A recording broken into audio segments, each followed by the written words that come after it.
On these protests that are planned all across the country this upcoming weekend and the ongoing immigration demonstrations we've been seeing is our political analyst, Brian Sobel. Brian, good to have you on tonight. So we are following up here a week of immigration protests, and now we are seeing tomorrow plans for these nationwide No Kings protests. What do you think the message is that these demonstrations are trying to send to the Trump administration, and how do you think they're likely to sit with the president? I think the message is that the deportations have gone too far, and that's the message they want to give to the White House.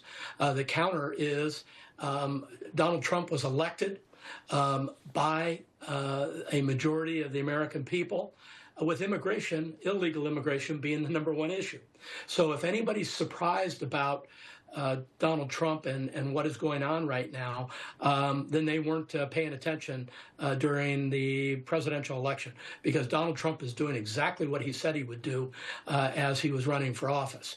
But what I think we're hearing from a lot of these elected officials is a call for peaceful protest, because when things get violent and these professional agitators end up in these protests, the message is lost. And a lot of just regular people sitting on the sidelines say, hey, we cannot abide violence, looting, and a lot of other things, although we know that many people who are there are just there to raise their voices against what they think is a wrong.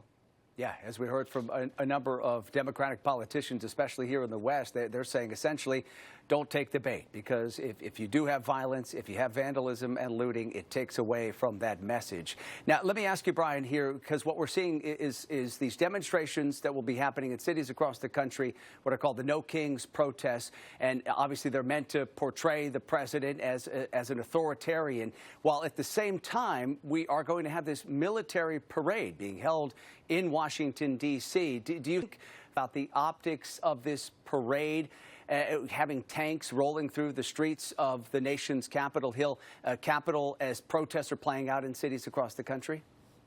My guess is that if they could have a do-over, that parade would not be scheduled at this time, but they cannot probably put a break on that parade tomorrow. There's going to be a lot of protection around the parade, of course.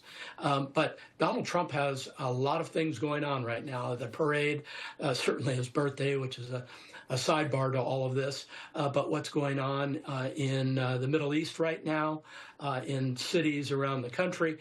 He has a full plate, and I think that the military parade, given what's going on in the Middle East and given the protests in some of these Democrat cities, controlled cities around the country, might have had him rethinking whether he wanted to have a military parade as well. Yeah, it's interesting. Speaking of sort of rethinking things, on the question of immigration enforcement, I thought it was interesting, as we continue to see these ongoing ICE raids and ICE operations across the country, on one level, it sounds like the administration is really pushing ahead with those efforts. But at the same time, we also got, I guess, maybe sort of a signal from the president this week that he may be worried about how these actions are affecting particularly farmers who often rely on undocumented workers. The president said that he is planning to unveil some new policies for workers in the agriculture industry. Why do you think we may be seeing sort of a shift in tone here,